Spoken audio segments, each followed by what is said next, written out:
rear wheels. But wheelie technique can be a great help when tackling off-road obstacles.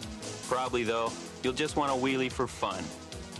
The most important difference you'll discover when coming from dirt bikes to ATVs will be the amount of body English you'll need to control the vehicle. With any kind of ATV, body position is the key to safe handling, and safe handling is the key to having fun.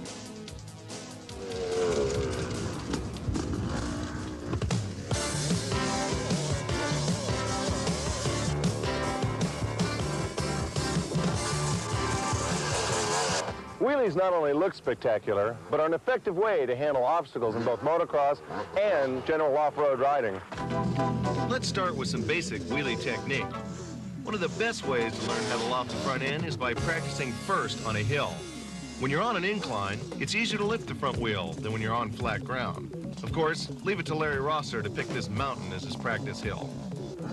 The art of wheeling is based on these 4 principles: good body position, proper throttle control, adequate use of the clutch, and balanced braking. If you can, keep your body in the middle of the bike. The higher the front wheel, the closer you should be to the tank. Use your arms and legs to help distribute your weight to maintain balance. And don't try to hot dog it right away.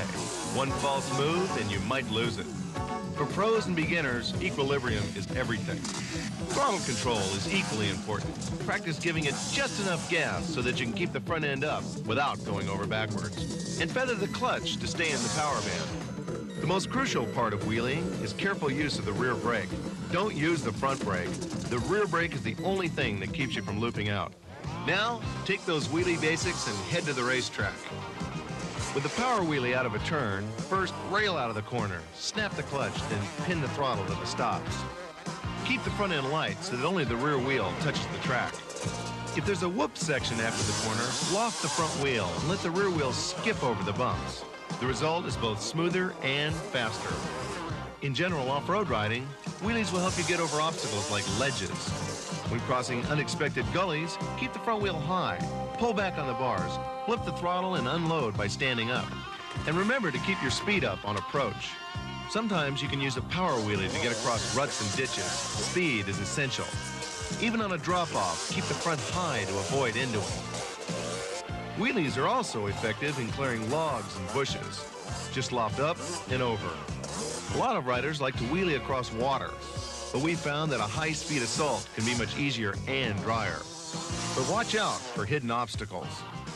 So whether you're just kicking loose or getting in some serious riding, these are the elements of wheelie technique to keep in mind. Braking. Use the rear brake to keep from looping out. Body position. Use your whole body to maintain equilibrium. Throttle and clutch control. Sustain a balance between momentum and the height of the front wheel. Sliding, pitching it, backing it in. Getting sideways can be a real blast, but it's not just a way to have fun. Learning proper sliding technique is the way to make cornering your ATV both safer and easier. When it comes to corners, it's important to understand the differences in handling between 2, 3, and 4-wheelers. For instance, you might think that big wheelers react more like motorcycles while turning, but you'll probably have to manhandle a BW just to make it slide. And body position is even more critical on a 3-wheeler. You have to shift your weight to the inside of the corner. A lot of riders find 4-wheelers easier to corner, but you still have to lean into the turn. Corners call for power slides or braking slides. With a power slide, you have to stay on the gas and muscle the bars to control the pitch.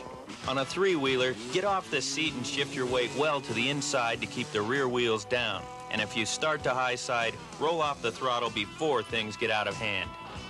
Once you've chosen a line, pour on the power and feather the clutch if the engine starts to bog. With any kind of slide, don't try to change direction or come off the gas suddenly. You could stall, high side, or even overshoot your mark. And big wheelers have a mind of their own when it comes to turning. You have to use your whole body to help you make the corner. At this speed, it might be better to downshift than to clutch it to maintain your momentum. And remember, only on a 2-wheeler can you extend your leg for balance. In a tight turn, body position is even more critical for both 3 and 4-wheelers.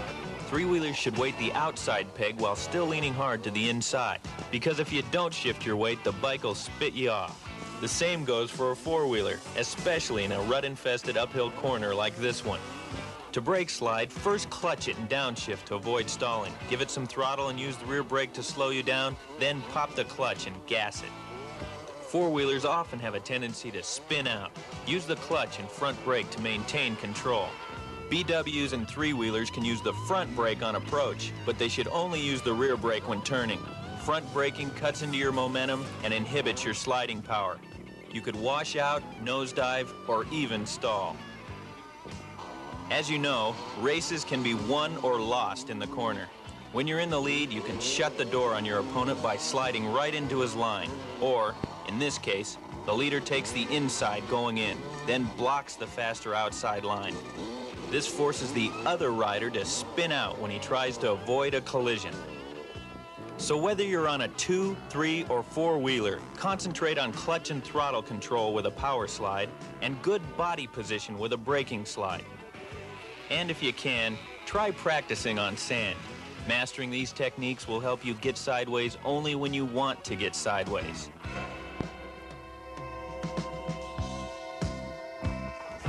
Ask any ATV rider which obstacle gives you the most trouble. And 10 to 1, he'll tell you, jumps. Definitely off-cambers. Both jumps and off-cambers. Yes, these obstacles can be tough, but we'll show you how to handle them. A lot of new riders avoid jumps because they can be kind of tricky. But once you get the hang of it, you'll never go back to the flat. Whether you're racing on a track or riding on a trail, you'll need good body position and throttle control to make the jump. With any kind of ATV, you should approach the takeoff ramp in a neutral position, wheels straight, weight centered. When you reach the lip of the jump, flip the throttle to help you get airborne. But in midair, stay off the gas unless your front end starts to drop. It's better to have the back wheels slightly lower than the front, both in the air and on landing. Remember, if you jump crooked, you'll land crooked. Correct your position in the air by tilting to the opposite side. And landing, that's the critical part of every jump.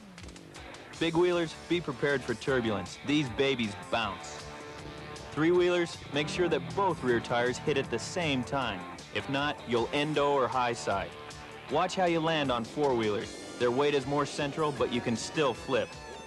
Once you've touched down, gas it right away to minimize rebound. If there's a berm turn next, you can stay on the throttle. But if it's a tight turn, just brake slide it around the curb. Jumping tabletops is different. Get back on approach, then lean forward as you clear the ramp.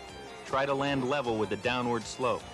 Blind jumps like this can be dangerous because you can't see what's on the other side. If you blitz over the top, you might not be able to handle what's waiting on the downslope. Off-cambers are another kind of obstacle that always give a rider the willies. Again, body position and throttle control are key. However, even more than with jumps, off-camber technique is very different depending on the kind of ATV.